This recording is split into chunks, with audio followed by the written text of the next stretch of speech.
la administración de Medellín, antes en cabeza de Daniel Quintero Calle, hoy en cabeza de Federico Gutiérrez Zuluaga, le han hecho al Consejo de Medellín para que autorice la venta o enajenación de las acciones que EPM tiene en Tigo Une, esa empresa que comparte con un socio que se llama Millicom, que ya incluso está ofreciendo plata de una vez. Eso nos lo va a ayudar a entender nuestra invitada, que sabe mucho del tema, pero esta situación, como dice el alcalde de Medellín, se debe resolver ya. Si no, es ya, es ya. Pero antes de mostrar el comentario del alcalde, a propósito, saludemos a María Paulina Aguinaga, ex concejal de Medellín y ex candidata a la alcaldía de Medellín. María Paulina, gracias por estar con nosotros en Clic Casi, el poder de la información a un clic. Bueno, muy buenos días, Roger, para ti, por supuesto también para toda la audiencia y muy complacida de estar esta mañana con ustedes. Muchísimas gracias. Bueno, María Paulina, permítame, qué pena, empiezo con el alcalde Federico Gutiérrez diciendo a los medios de comunicación, es ya, definitivamente, es ya la enajenación. Y uno piensa, a diferencia del consejo anterior, que usted perteneció también, sin más vueltas, le va a aprobar o le va a autorizar esa enajenación. Aquí está el alcalde Federico Gutiérrez.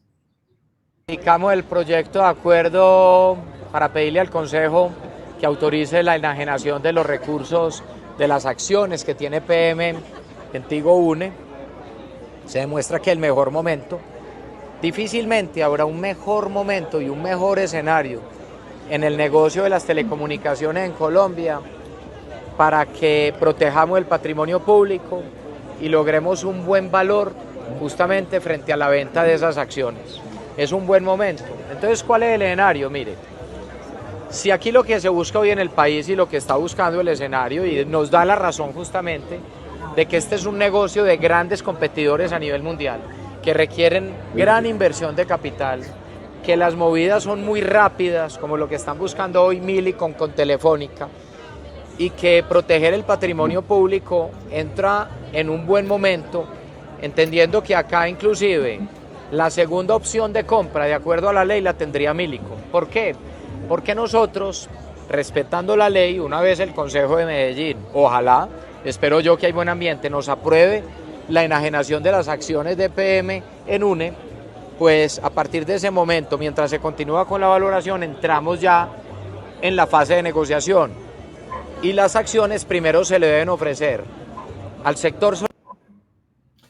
Bueno, María Paulina Aguinaga, ¿qué piensa usted, pues? Primer comentario suyo a propósito de lo que dice Federico Gutiérrez.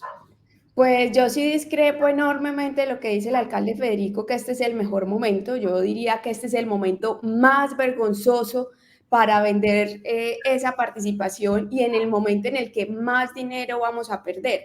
No lo digo yo, lo dicen las cifras. Si me remito al momento en el que se hizo la fusión con Millicom, que se autorizó en el 2013, en la administración de Aníbal Gaviria, que yo también creo que esa fue una muy mala decisión porque se debió o quedarse la empresa 100% pública o venderse en su totalidad, pero nos quedamos de idiotas útiles de un privado extranjero, pero esa es otra discusión. Para ese momento, si uno actualiza el patrimonio que tenía la empresa al momento de la fusión, estamos hablando de más de 5 billones de pesos. Y durante todos estos años de la fusión, lo que se ha visto es que han venido desmantelando la empresa. Y en eso el alcalde Federico Gutiérrez también tiene una gran responsabilidad, porque fue en su primera administración donde se empezó a dar este desmantelamiento. Uno, se empezaron a vender activos estratégicos como las torres a un socio de Millicom para que después UNE tuviera que pagarle arrendamiento por esas mismas torres que vendió.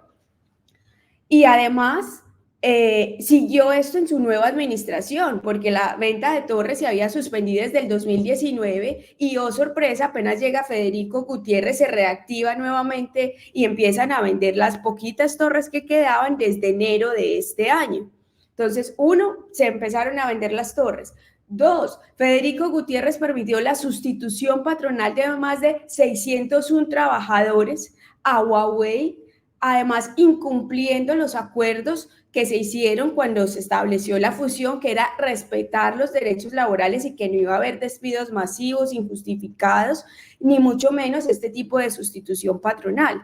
Y resulta que ya la empresa que antes Daniel Quintero intentó venderla varias veces, pero entre otras cosas creo que se equivocó en el mensaje que dio, porque también quería echarle mano a la platica para su alcaldía, porque eso es lo que quiere hacer cada alcalde de turno, sacarle un pedazo a EPM, hacer un negocio para pagar sus promesas de campaña. Y luego tenemos que el Consejo no le autorizó durante 4 oportunidades la venta, y lo que antes tenía un patrimonio de 5 billones de pesos, hoy tiene un patrimonio de 200.000 millones de pesos. Entonces, a mí sí me parece muy riesgoso que el Consejo simplemente dé un cheque en blanco cuando ni siquiera hay una valoración de la empresa. Hoy no sabemos, después de todas las pérdidas acumuladas que superan los 2 billones de pesos que ha tenido la empresa, hoy no sabemos cuánto es que vale la empresa, en qué condiciones está la empresa. Simplemente digan sí, venda, y además creo que también hay falta de transparencia frente a esta administración, pues en el acuerdo es un acuerdo de 3, 4 artículos donde ni siquiera esboza qué se va a hacer con estos recursos. Yo recuerdo que en la discusión anterior quedó establecido en el acuerdo que esos recursos se iban a reinvertir en EPM, que se iba a crear una auditoría especial para hacerle seguimiento, que la academia iba a estar, que la alcaldía no podía tocar un solo centavo, y realmente en las condiciones de endeudamiento, de liquidez y de los malos negocios que ha hecho EPM en los últimos años, el recurso se debería quedar al interior de EPM. Creo también que el Consejo debería pedir cuentas sobre los recursos iniciales que se obtuvieron producto de la fusión.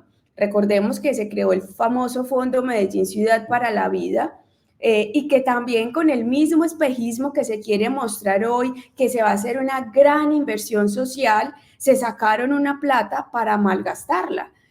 Recuerdo que dentro de ese fondo estaba, por ejemplo, la supuesta construcción del Hospital General del Norte por 50.000 millones, y hoy usted va a ver el lote donde 3 administraciones, la de Aníbal Gaviria, la de Federico Gutiérrez y la de Daniel Quintero, pusieron una valla: aquí se va a construir el Hospital del Norte, el Hospital General Sede Norte, y hoy es un lote que está invadido porque no lo hicieron, se gastaron la platica y la enterraron en su gran mayoría en Parques del Río y en otros proyectos, que hoy no tenemos claridad de qué pasó con esos recursos, que eran, incluyendo los intereses, estamos hablando de más de 1.5 billones de pesos.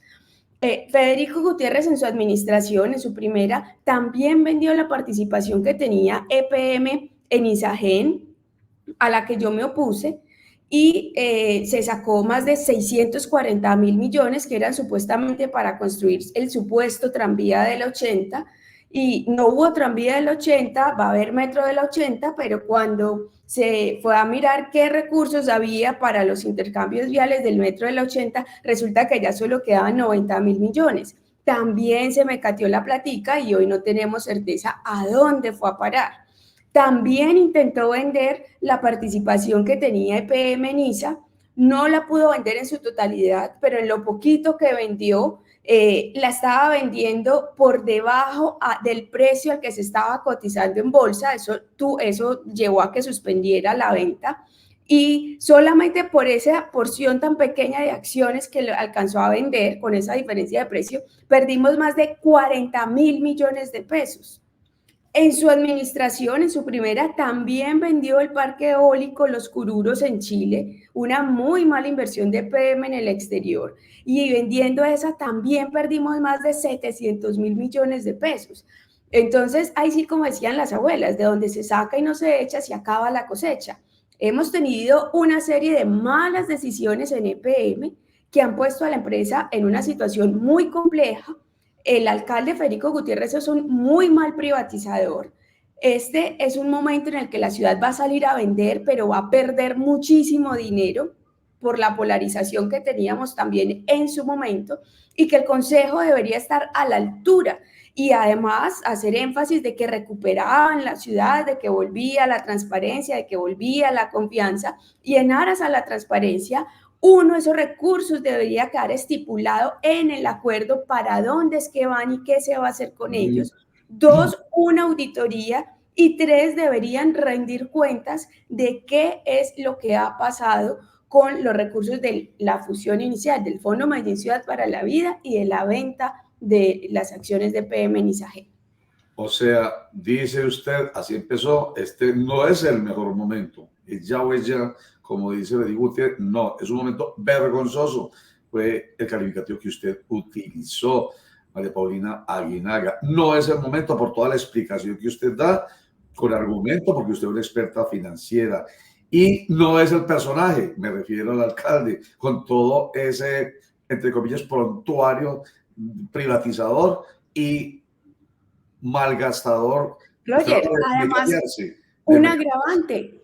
Recordemos que su hermana, mientras él era alcalde de Medellín, trabajó en un emílico, mientras se hacía la sustitución patronal, la venta de las torres y demás, la hermana del alcalde Federico tenía un cargo directivo dentro de la empresa, además en el departamento de auditoría. Es grave todo lo que usted plantea, entonces no es ni el momento ni el personaje. Sin embargo, esa claridad no la va a tener este consejo, porque a diferencia del anterior, la oposición estaba toda en contra de la decisión, que reconoció además, usted hizo parte del Partido Centro Democrático, no obstante después haya ocurrido el cisma, digámoslo así, al interior de la bancada del Partido Centro Democrático, pero una cosa pues que uno no le puede quitar a María Paulina Aguinaga, que es el conocimiento con cifras desde el punto de vista financiero de lo que ha acontecido, específicamente para este caso con EPM y contigo un EPM y con Invercolsa, en fin. Entonces, a diferencia del anterior consejo, que además reconoció, allá quería llegar, que sí era muy importante enajenar esa plata, pero por ser Federico Gutiérrez, así lo dijo abiertamente la oposición, por ser Daniel Quintero el alcalde, no le vamos a autorizar, no obstante tener nosotros la claridad de que sí es necesario enajenar esas acciones. A diferencia de ese, aquí, cuyo Consejo de Medellín es mayoritariamente del Consejo de Coalición de Gobierno de Federico Gutiérrez, aquí, sin darle más vueltas al tema, se le va a autorizar. En eso no tiene Federico Gutiérrez ningún temor.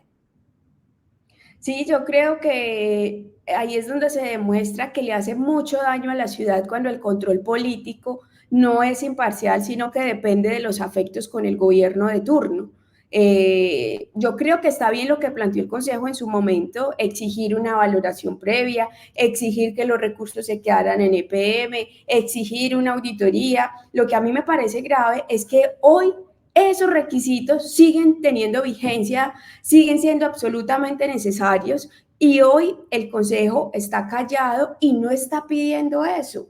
Porque es que usted cómo va a decir yo voy a ir a vender esta empresa y me voy a coger la plata, pero yo ni siquiera sé ni le estoy dando claridad a la ciudad en qué circunstancias está la empresa y cuál es el valor que yo espero recibir por esa empresa. Uno, tampoco se está diciendo en qué se van a invertir los recursos. Entonces, lo que uno esperaría de este consejo es que esté a la altura y que esas exigencias que hizo en su momento, que eran válidas, legítimas, razonables, las haga también hoy porque siguen estando vigentes y que en definitiva el control político no puede depender de los afectos con el gobierno de turno porque terminamos perdiendo todos. Doctora María Paulina Aguinaga, buen día, cordial saludo. Con base en esta exposición que usted ha hecho de la situación y con lo que está ocurriendo en la actualidad en relación con la relación, y valga la redundancia, entre Consejo y Administración Municipal, ¿es el Consejo Distrital, ¿es el Consejo Distrital un comité de aplausos de la actual administración?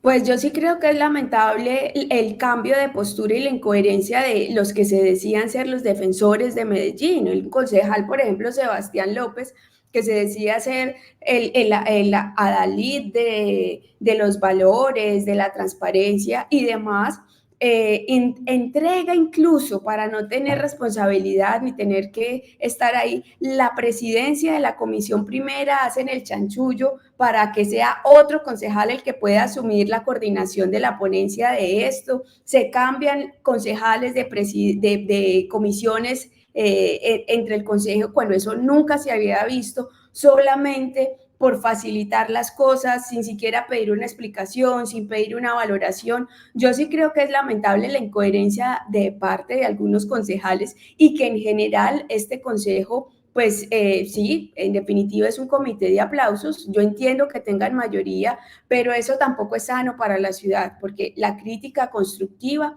hace mucha falta para poder mejorar los procesos. Esa es la insistencia nuestra, María Paulina Guinaga, pues con una golondrina en verano, esa responsabilidad que ustedes los políticos deben tener. Hace un ratico pasábamos una locución del Papa Francisco, arrodillado, pidiéndole a ustedes los políticos del mundo, sean coherentes, piensen en el interés general, no política, perdón, no politiquería, dice el Papa, política, pensando en la gente, pensando en la responsabilidad, en la transparencia, en fin, eso hace mucha falta y aquí sí insistimos en ello y con hechos concretos lo hacemos. A este Consejo Distrital le toca ser menos turiferario, que se olvide que esa manera de echarle incienso al gobernante lo que hace es enceguecerlo con tanto humo y no le permite ver realidad. Entonces tiene que ser un consejo, en este caso específico estamos hablando crítico. Paréntesis. Y le agregaría otra cosa, Roger, Sí, un consejo que mire hacia adelante, porque es que cuando usted va conduciendo un carro, si usted se enfoca a mirar en el retrovisor, usted se estrella. Ya la ciudad sabe qué clase de administrador fue Daniel Quintero, todos los errores que cometió. Yo creo que la gente ya no lo puede odiar más porque es imposible. Pero la ciudad tiene que seguir, tiene que avanzar. Acá tenemos que tener proyectos, tenemos que tener sueños, tenemos que tener ejecuciones. Y hoy yo no estoy viendo eso porque todo el mundo está enfocado en mirar el retrovisor. Así es, excelente. Ese símil del retrovisor, absolutamente. Uno está mirando aquí, se estrella, no hay que mirar hacia adelante. Excelente. Gracias, María Paulina. Y que iba a hacer un paréntesis, yo siempre se lo reconozco a usted porque es que como yo señalo tantas veces, de manera respetuosa, usted lo sabe, María Paulina, señalo que hay gente que no sabe hacer la política pensando en el interés general, en ese principio básico de la política, que es también el nuestro de los periodistas, el interés general y el fundamento de la verdad, no de la injuria, la calumnia, la infamia, el daño por réditos políticos. Entonces tengo que reconocer labores como cuando alguien es coherente pasa esto. Los extremos se juntan. Me encanta haber vivido ese proceso con usted y con María Munera. Usted en la derecha, Centro Democrático, y ella en la izquierda, Polo Democrático, pero eran dos mujeres críticas, pero con argumentos, con responsabilidad, y se encontraron en la crítica. La derecha extrema, permítame la expresión para que entendamos, y la izquierda extrema, aunque ambas democráticas, se encontraron en un análisis permanente sobre lo que EPM estaba haciendo o lo estaba haciendo bien con esa participación en el extranjero y otras cosas. Entonces, esto para mí es un ejemplo muy bueno de lo que es la política. Yo creo que ustedes se miraban a la cara y nos decían, no señora, yo no voy a hablar con usted, sobre esto con usted porque usted es de izquierda o viceversa, usted de derecha. No, al contrario, le daban mucha altura a la política. Oiga, María Paulina, entonces cierro el paréntesis que me parece que es muy importante y además responsable reconocerle al que, en este caso, a la que sí ha hecho la labor como debe ser. El alcalde dijo hace unos días, y lo he buscado y no he encontrado el momento en que lo dio, pero más o menos esto. Por la plata no se preocupen, que yo ya dije, recordemos que el alcalde es el presidente de la junta directiva de EPM. Yo ya dije en EPM que la platica que se obtenga por la decisión, por la enajenación de las acciones de EPM en Tigo Une, no las va a utilizar la alcaldía, no son para la alcaldía, son para EPM. Sin embargo, cuando empieza a hablar de qué hacer entonces con la plata que estaría en las arcas de EPM, empieza a hablar entonces de inversión, empieza a hablar de la matrícula cero, empieza a hablar de cero hambre, en fin, empieza a hablar de temas que son eminentemente del resorte de la administración de Medellín. Como quien dice, es de ustedes, pero se la gastan conmigo. Eso suena a una contradicción muy grande, María Paulina Guinaga. Pues es que él se ha contradecido porque yo lo he escuchado en declaraciones que ha dicho que es para crear un gran fondo para mejorar la calidad de vida de los habitantes de Medellín, para realizar inversión social, para realizar diferentes proyectos en la ciudad. Y no es que yo me oponga a eso, lo que está mal es que a EPM cada alcalde llegue a hacer un negocio, a venderle una parte para sacarse la platica y pagar sus promesas de campaña. Y todos hoy estamos pagando las consecuencias de las malas decisiones que se han tomado con EPM. Si no, mire cuánto está pagando usted con su factura mensual de servicios públicos y cuánto le ha aumentado en los últimos años por todas las malas decisiones que hemos tenido. Entonces, no es que yo me oponga a eso, pero creo que esa no es la manera.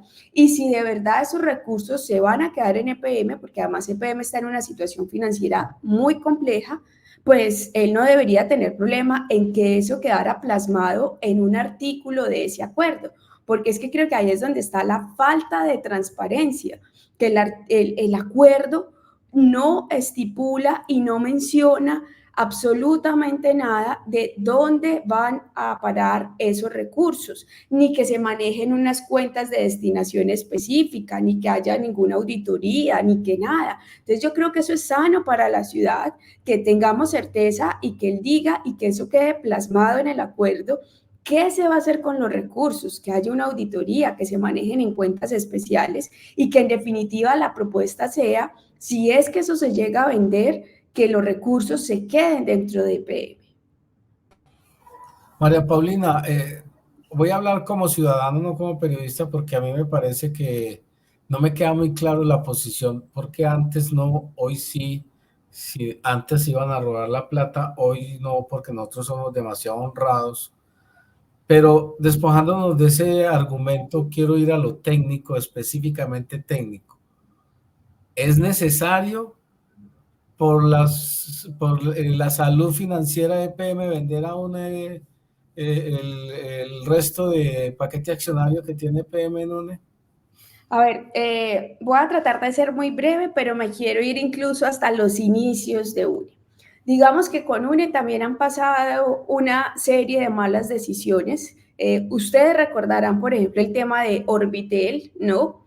Donde favoreciendo a un privado se pagó por una supuesta tecnología WiMAX que iba a ser, mejor dicho, el boom en su momento, y no fue así.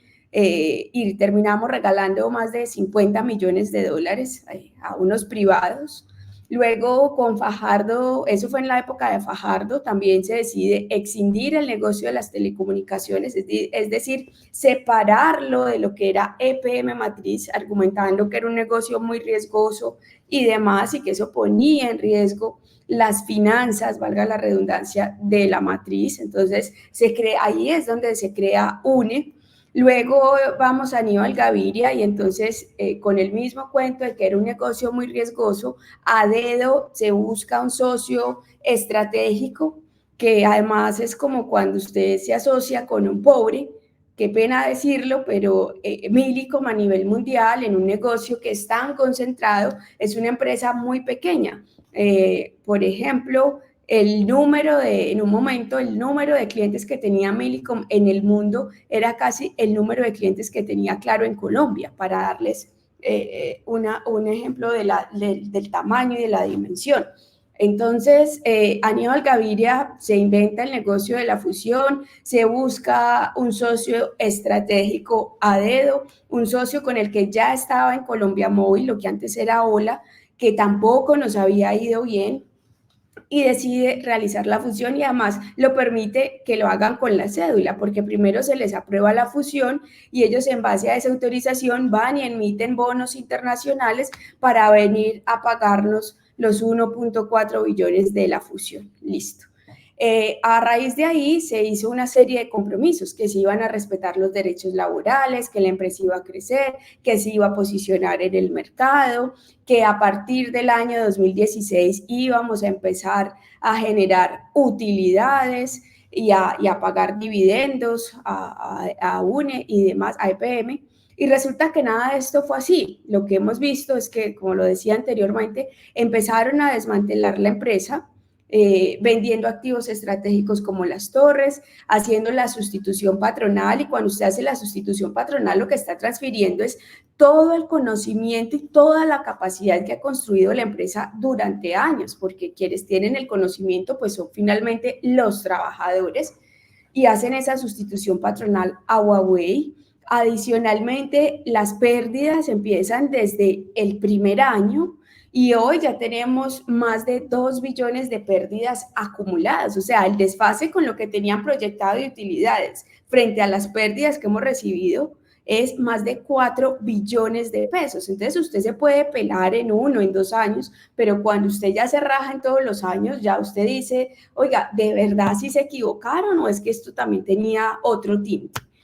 Y yo fui muy crítica de que nos quedáramos de idiotas útiles de un privado extranjero, porque ellos tenían el control de la empresa, ponían, a EPM le dieron el bombón de trapo de supuestamente usted es la que tiene la mayoría accionaria. Lo que nunca le explicaron a la ciudad es que le dieron unas acciones preferenciales con un dividendo especial, pero sin derecho a voto. Es decir, el que tenía la mayoría accionaria con derecho a voto era este privado extranjero. El que ponía el presidente de la empresa era este privado extranjero. EPM ahí, pues de 7 miembros de junta solo tenía 3 y le dieron otro bombón de trapo. Era, no, usted pone el presidente de la junta, pero pues, ¿qué hace con el presidente si no tiene el resto? Entonces, para resumir, que veo que Roger ya me está acosando, la verdad es lamentable. Yo sí creo que se debía haber vendido, incluso desde la administración de Quintero, y en su momento, si usted analiza los acuerdos que se presentaron, quedaba claro, la plata se queda en EPM, va a haber esta auditoría, va a venir la academia a hacer otra auditoría, se va a manejar en unas cuentas especiales, se va todo, pero por la polarización que había en la ciudad, se terminaron beneficiando, fueron los intereses de ese privado extranjero. Porque antes teníamos la expectativa que nos dieran más o menos entre 1.8 y 2 billones. Yo hoy, con las pérdidas que la empresa tiene acumuladas a este momento, que ya hubo que capitalizarla con 600.000 millones, que ya su patrimonio es de 200.000, es decir, ya en este año toca volverla a capitalizar. Yo ya no sé cuánto nos van a dar. Entonces lo que vino a hacer esta empresa, como decía Roger, no, ya sí están diciendo que van a dar la platica. Pues claro, ellos aprovecharon toda esta cosa política que hubo en la ciudad para desvalorizar la empresa, para que reportara más pérdidas, para todo. Entonces, por lo que antes nos iban a dar 2 billones, falta ver si hoy siquiera nos dan la mitad. Entonces, acá sí hubo ganadores. Ganó este privado extranjero y perdió la ciudad.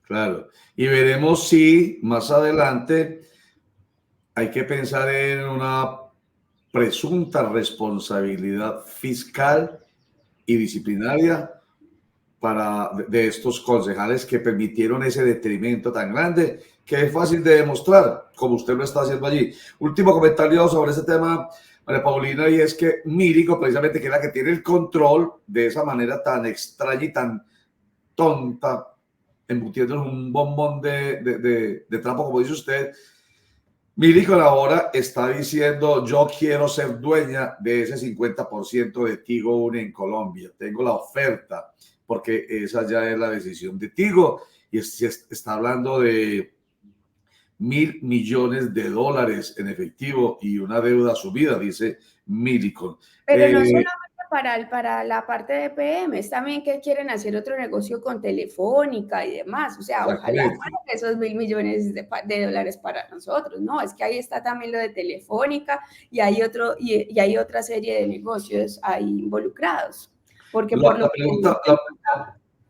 Pero la pregunta vaya hacia precisamente a la precisión, porque ahorita dijo el alcalde y lo sabemos, ¿a quién se le ofrecen en caso de que va a ser así, según él está convencido el alcalde y según la política, el devenir de la política, como nosotros la conocemos, va a ser así, la autorización de la enajenación de estas acciones? Entonces, que primero hay que ofrecérselas a ciertos sectores, por ejemplo, al sindicato, en fin, a los de adentro, o Millicom, por ser el socio, tiene esa posibilidad de una vez adelantarse con la compra y el negocio simplemente se adelanta por ahí rápidamente, María Paulina. No, como es una empresa, digamos, que tiene participación pública, se deben seguir los requisitos de ley, que primero se debe ofertar ese paquete accionario al sector solidario. Y después, sí, ya se abre. Pero recordemos que había estipulada desde la fusión la famosa cláusula en la que se establecía que, claro, se tiene que surtir el requisito de ley de ofrecerse al sector solidario, pero posteriormente la primera opción de compra la tenía Millicom. Y si ya Millicom decide que no, entonces salir a vender la totalidad de la empresa. Pero recordemos que Millicom también fue muy hábil en aprovechar la situación política que se vivía en la ciudad y que en el periodo anterior dilató, decía que no, que había que esperar, que, o sea, ellos también jugaron a dilatar con la entrega de la información para poder estructurar toda la operación, para ganar tiempo. Y en definitiva, por lo que hace 2, 3 años iban a pagar un valor, estoy segura que hoy va a ser mucho menos por las mismas condiciones en las que hoy está la empresa, porque lo que hicieron fue devaluarla. Ya. Javier. Yo quería un poco cerrar antes de que María Paulina se despida y atacarle un tema un poco personal, si ella me lo permite, claro. Y es cómo superó ese tema de Viva, porque yo vi que la trataron muy mal en X, sobre todo algunos concejales como Sebastián López y Andrés Tobón. ¿Qué pasó realmente con lo de Viva? Me pareció muy digna su posición de renunciar a ese contrato, pero ¿cuál es su versión sobre ese tema, María Paulina? Mire, lo que pasa es que yo creo que es lamentable, como lo decía Roger también, y qué bueno, Javier, que me haces esa pregunta, que ya en la ciudad se quiera estigmatizar, se han perdido los códigos de ética, de respeto y demás por esos temas políticos. A mí lo que me hicieron, si me iban a criticar, mi hoja de vida es intachable, nunca he tenido una investigación, nunca he estado en un proceso, nunca he sido sancionada. De mí nadie puede decir que me he robado un peso, que he metido la mano en un contrato, que no sé si algunos de esos concejales sí pudieran decir lo mismo. Entonces, mi hoja de vida no tiene tacha, que si tenía las competencias para desarrollar esa asesoría o no, pues... juzguen ustedes, soy profesional en finanzas, hice una maestría en economía en Estados Unidos, me dieron un premio Delta de economía, me publicaron la tesis, he trabajado con el Banco Mundial, con Naciones Unidas, 2 veces concejal de Medellín, entonces cumplía con los requisitos y simplemente lo que hicieron fue una descalificación baja por un supuesto quinterismo. Yo lo único que hice fue defender mis derechos como mujer, porque en definitiva en el Consejo sí hubo un matoneo y una persecución contra las mujeres en el periodo pasado, que ninguna podía estar en mesa directiva porque no gritábamos y no insultábamos en Twitter como están acostumbrados ellos. Entonces no podíamos tener una representación en la mesa directiva. Entonces, como no nos prestamos para ese juego y tenemos principios y convicción, ya entonces por eso éramos quinteristas. Cuando yo le voté negativo las facultades a Quintero para crear más burocracia, y esos concejales sí se la habían votado positivo, entre otras para crear la Secretaría de UPEGI. Yo me opuse a la venta, a la transformación del aeropuerto, me opuse a la compra de Afinia, que en eso sí lo apoyó el Centro Democrático y hoy EPM tiene graves problemas financieros por haber comprado esa empresa. Y eso también tuvo un costo político para mí dentro del Centro Democrático. Entonces, la verdad, yo tengo mi conciencia tranquila, tengo una hoja de vida intachable y seguiré trabajando por la ciudad desde cualquier otro espacio porque no me voy a dejar amedrentar, tengo mi conciencia tranquila y seguiré adelante. Y en definitiva, pues a estos concejales les deseo que les vaya muy bien, pero que sí sean coherentes porque en estos meses que los hemos visto en el Consejo, creo que eso les ha faltado, coherencia y altura en el debate. María Paulina Aguinaga, ex concejal de Medellín, es candidata a la presidencia de la República, ya de la subí. Qué maravilla. Un día de esto, María Paulina, un día de esto. Qué maravilla. Hemos dado una excelente política. Permítame que se lo diga abiertamente, porque le he hecho el seguimiento y ya he dicho varias veces por qué. María Paulina, para despedirla, quiero que antes de que se despegue otra vez vea que lo estamos pasando aquí porque hace parte de esa campaña nuestra por una mejor política y los mejores políticos. Este segmentico del Papa Francisco hablando sobre lo que debe ser la política. Permítame, María Paulina, aquí está Francisco. Hoy la política no tiene buena fama. Corrupción, escándalos, alejada del día a día de las personas. Pero ¿podemos avanzar hacia la fraternidad universal sin una buena política? No. Como dijo Pablo VI, la política es una de las formas más altas de la caridad, porque busca el bien común. Hablo de la política con mayúscula, no la politiquería. Hablo de la política que escucha la realidad, que está al servicio de los pobres, no de la que está encerrada en grandes edificios con largos pasillos. Hablo de la política que se preocupa de los desempleados y sabe muy bien lo triste que puede ser un domingo cuando el lunes es un día más sin poder ir a trabajar. Si la vemos así, la política es mucho más noble de lo que aparenta. Agradezcamos a los muchos políticos que desempeñan su tarea con voluntad de servicio, no de poder. Todos sus esfuerzos por el bien común. Oremos para que los líderes políticos estén al servicio de su pueblo, trabajando por el desarrollo humano integral, trabajando por el bien común, atendiendo a los que han perdido su empleo y dando prioridad a los más pobres. Política, María Paulina y amigos internautas, es eso que plantea el Papa, no es lo que el imaginario cree, porque se le metió en la cabeza que la política es falta de transparencia, que son ladrones, que es corrupción, que es maldad, en fin, no, la política es eso, pero la tienen que hacer ustedes los políticos así, ¿cierto, María Paulina? Así es, con convicción y con principios. Muchísimas gracias, María Paulina Aguinaga, muy querida, muy precisa como siempre, y la estaremos molestando nuevamente cuando esto avance, porque usted tiene mucho que decir al respecto. Gracias. Muchísimas gracias, Roger, Javier, y un muy feliz día para ustedes y para toda la audiencia. Bueno, muchas gracias.